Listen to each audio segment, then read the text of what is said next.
Bu yerda har bir toshda tarkibida oltin bor-da. Har bir toshning. Mana shu qo'limdagi tosh, mana shu toshning tarkibida ham ma'lum bir miqdorda o'ziga yarasha tillasi bor mana. Mana shu toshlar oltin manbai mana shu toshlar. Hozir men tonna tilla ustida yuribman hozir. Assalomu alaykum qadrdonlar, yaxshimisizlar?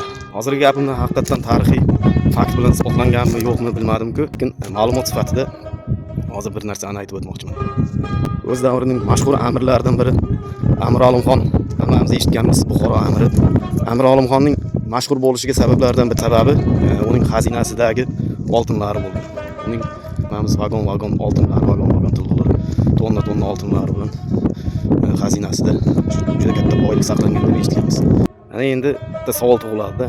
Shuncha tilla, shuncha oltinlar, shuncha boylikning qayerdan kelib chiqqan degan bir savol tug'iladi. Qayerdaligi hammamizga qiziq bo'lsa kerak. Bu joy Navoiy viloyati Zarafshon shahriga yaqin bo'lgan joylashgan joy.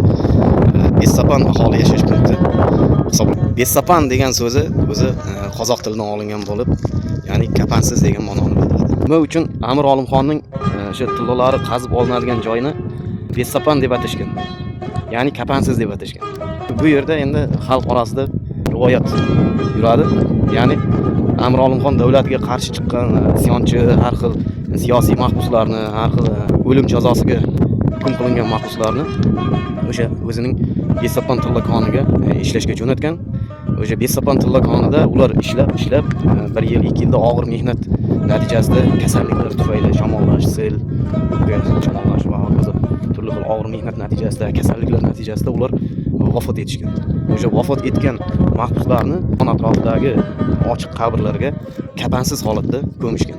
O'sha ko'mish natijasida o'sha yerda mahalliy aholi, ya'ni asosiy ko'chmanchi o'rtasida bu yerga Bessapan deb nom qo'yishgan, ya'ni bekapan degan nom bilan atashgan. Hozir o'sha joyni tepadan yuqoridan shu men umumiy manzarada sizlarga ko'rsatmoqchiman. Mana o'sha mashhur Muruntov oltin koni umumiy ko'rinishi.